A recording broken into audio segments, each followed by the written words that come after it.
it's this really crucial thing about the motivation we have for listening to your talks. Yeah.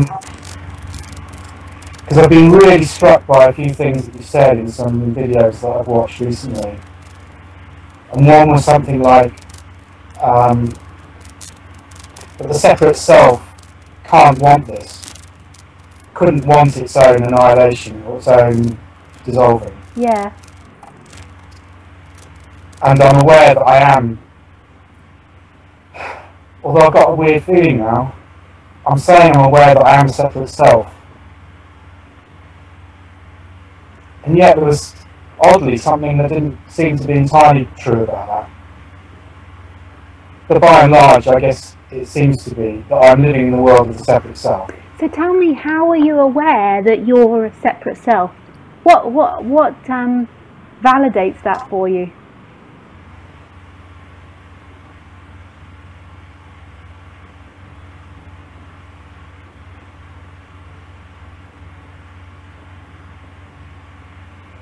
I guess it's funny, I guess it's everything I've heard about this stuff. So right now, what validates your sense of self? Or being separate? What is the main thing that's saying I am separate? I am something separate. I exist.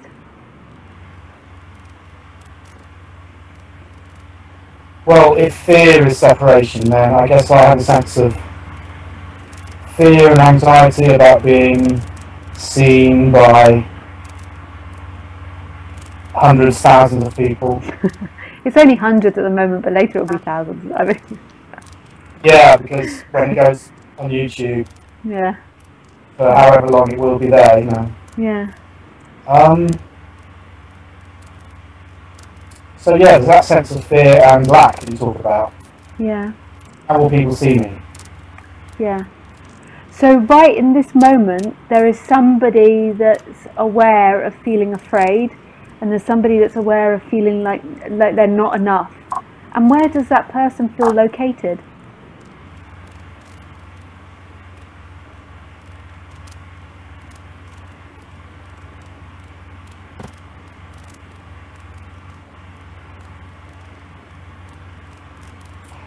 Actually, this is slightly weird because I've been getting a slight sense of, I'm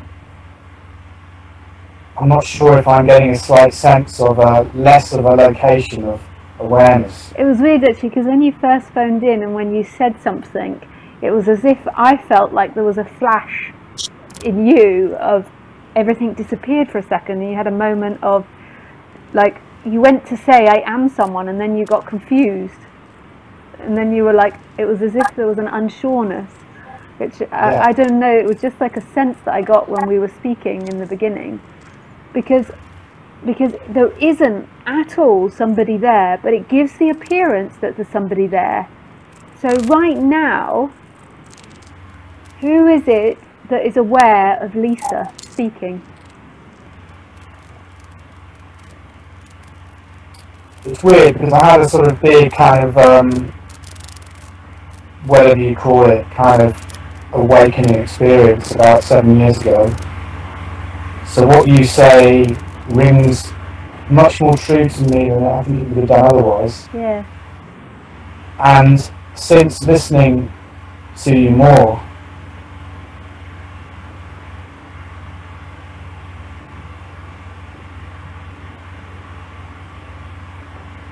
I'm getting more of a sense of me being a phenomenon, all my experiences of being a phenomenon in the world as much as anything external.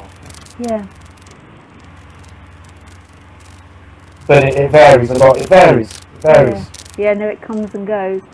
And right now, do you feel a location that's looking at Lisa?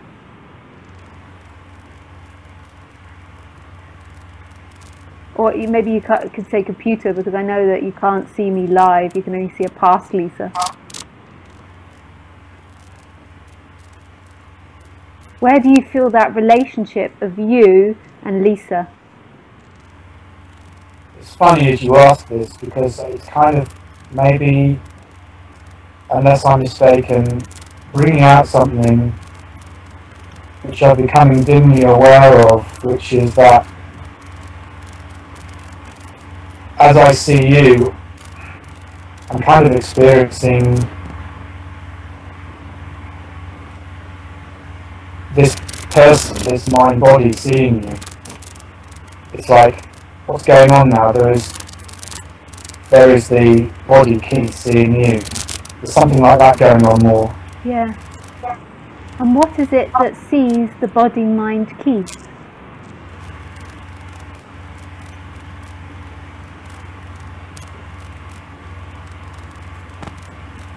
It's weird, because I had a particular question in mind, and I kind of feel like what's going on now is exactly what I see going on with other people. I see you doing this really deft kind of Aikido, mental Aikido with people, and now you're doing it to me. You could do your question in a minute. Okay.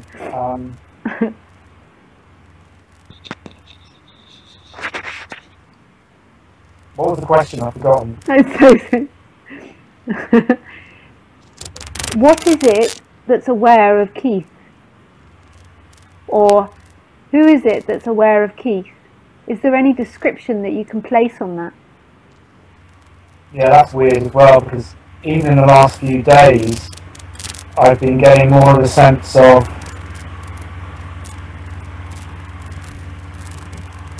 the identity between the so-called experiencer and what is experienced. So in fact, in a way, there isn't an experiencer. All there is stuff, Yeah. experience. Yeah. Which seems to be continuous with the sense of the inside and the outside distinction breaking down a bit. Yeah. Yeah. And Because it's the sense of the inside yeah. being really distinct from the outside that seems to be what makes up the idea of the separate self. Yeah. Do you have an internal reality that's looking out at an external reality? And this is the lie. There is no internal reality. There is stillness in movement. There's a profound silence here that's making sound. And it's not located, this stillness or this silence. It's all happening. And it's seeming to have the Keith perspective or the Lisa perspective, but it's not actually someone's perspective. They are appearing because they're seen. They're an experience. Everything you think, everything you know, everything you feel is an experience appearing in this. So therefore it can't be the experiencer. Yeah. But I'm getting that more. You can ask your question now. After I was like, poo, poo, poo, poo, poo.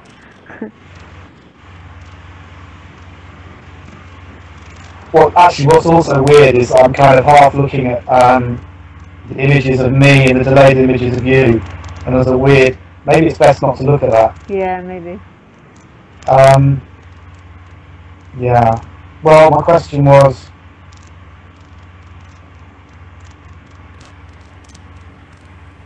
You were talking with someone, I don't know if it was a video I saw from the past some time ago or recently, and there was a guy who was asking you, an American guy, what would the 18-year-old Lisa say if they asked the 18-year-old Lisa why they were on the spiritual path, you thought that you would have then said, to become happier, basically.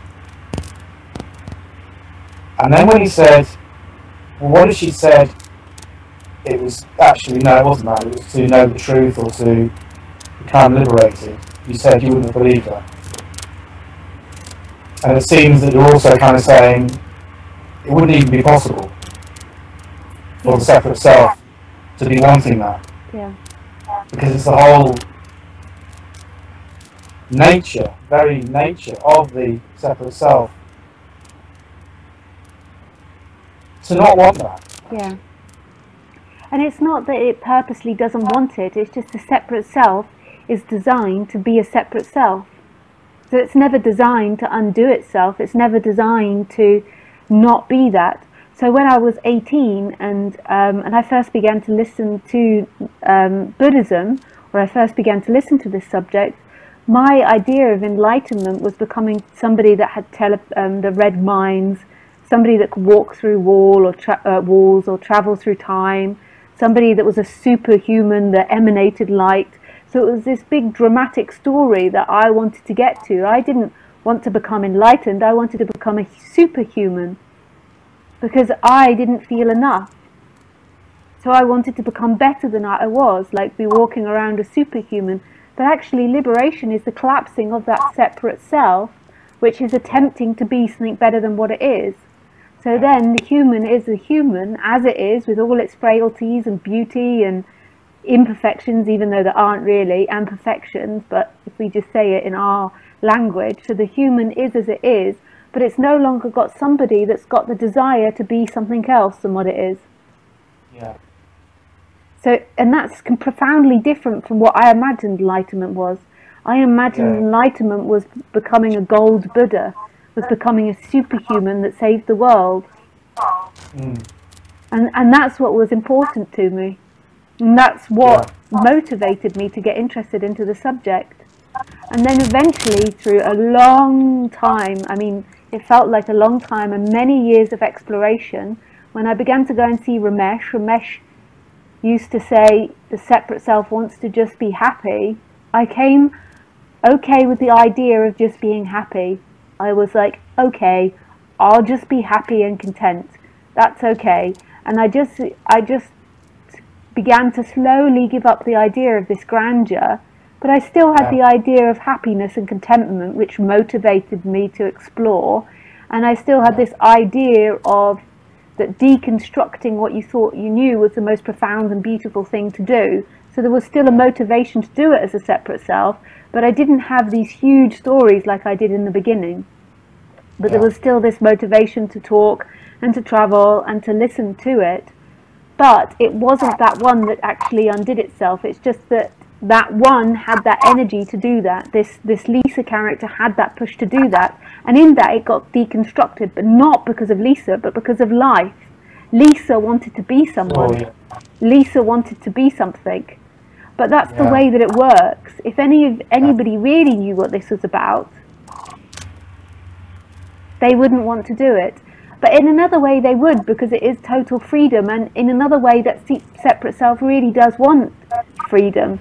It's just it's designed to never get there. It's designed to always seek for a thing. And this is about not a thing. This is about the essence which has always been there. That's right here now, in this moment, in all the seeking, in all the craziness, in all the sadness, this profound stillness which is in movement. That's what I was kind of, I was sort of saying earlier, something like, it's as if the separate self, what the separate self most wants is something that it's designed to actually push away. Yeah. It's like it's kind of paradox, isn't it? Yeah. It's like love, like the manifestation of love relationships. Like we have this idea of someone we want or something we want, and our seeking of it, our trying to get that person is what repels that person. Yeah. It like it never works. It just never works. The seeking energy, it's the same with the seeking energy with lots of things. Like that energy always pushes it away. Yeah. And what you're saying about giving up these sort of grandiose ideas of enlightenment, which I can still see operating in me, but I have much more of a feeling of, partly because of your idea that you're saying that actually the separate self can't really go for liberation. It will always, in fact, be using it for another agenda, its own agenda. Yeah. And also, it seems to me that the really tiny number of people who actually, however you want to put it, find this kind of liberation. I remember you in one video saying that I found quite spooky actually, when you said that you thought that only you and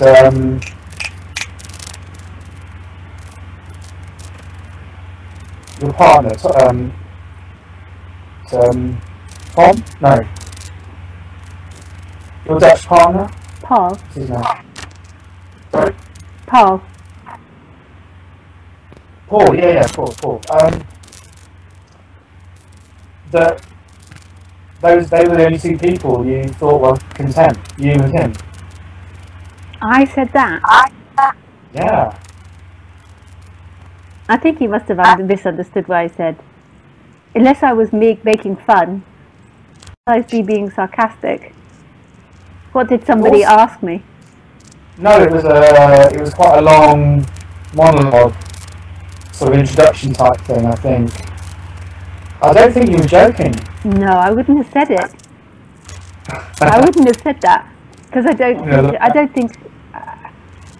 Well, you know, if somebody wants to go and find it and show me the clip where I said it, I just can't imagine saying that. But anyway, even then, it seems that very few people do go through that. But I normally always saying the opposite. What do you mean? I thought... Really? Yeah. I'm normally always saying that the opposite to that. That it's becoming more and more common. Right. I probably live a slightly sheltered life. Yeah. Well, it's just also because I see a lot of people and I see lots of awakenings. What I do see is a lot of awakenings, and then from those awakenings there's still identity coming and going, like there's a lot of flip-flopping. That's what I most commonly see. Right. I mean, I suppose in a way I don't really communicate with that community, maybe, that much. Yeah. I think that's a mind thing, and I mean, you've tripped me up in that I can't argue this much because you've told me that I said something else to this, so I can't argue it. But I'm normally always on the side that it's the mentality of the mind, it's the mentality of the person to think it's really rare. Well, yeah, that's a good point. Yeah. But it's also because most people are living in a society where this subject isn't ever spoken about. But within the community where it's spoken about, I think there's lots of people that have profound changes and awakenings, especially like a lot of people are flip-flopping still, but like profound openings and knowing and seeing.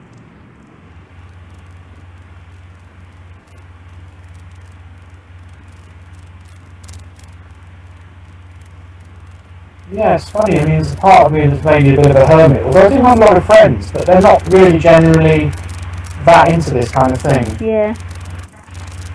Maybe I need to do a bit of investigation. Yeah. Yeah, and you can also like you can go on retreats or meet people on Facebook like this. I think there's a huge community out there that's waking up. I do go on a lot of retreats, not so much these days. Yeah. But I think what happens is that on retreats you can often end up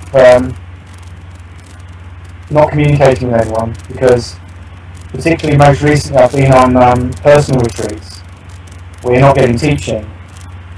Whereas on talk retreats you can talk to everyone at the beginning and at the end. Yeah. This is Gaia House in Devon in England. But on personal retreats you go there at some other random point and then leave at some random point and actually don't really talk with anyone. Yeah. Yeah. Yeah, that's a really interesting point. I've tended to believe that very few people have any really significant... But the thing is that for me that's becoming increasingly a distraction anyway, that very idea. What I was trying to say actually was I'm quite content, I think, just to tidy the cage. I mean, just to feel better. Yeah. Self. Yeah. It's brilliant. Yeah. That's enough, yeah. It's really great, yeah. Yeah. It's beautiful, and just to keep looking at what's going on and what the actual experience is, that's really beautiful. Are you still there? Yeah. Oh, Yeah, I'm still here. Okay, got a bit stuck. Yeah. And it's a crazy idea, the idea of enlightenment, but it's also a crazy idea that, like that you have the idea of enlightenment, and then you also, on top of that, have an idea that it's rare to happen. Like that, but also the original idea of enlightenment's a crazy, because who is it that gets enlightened? There only is enlightenment, there only is amness. So everything that speaks to me now, everything that looks at me now is that stillness. There's never been this person that's moving in time actually having an experience. There's only seemed to be that. Yeah. I mean, ironically, that's the kind of Byron Katie turnaround. But it's a kind of crazy idea that I am a separate self. Yeah.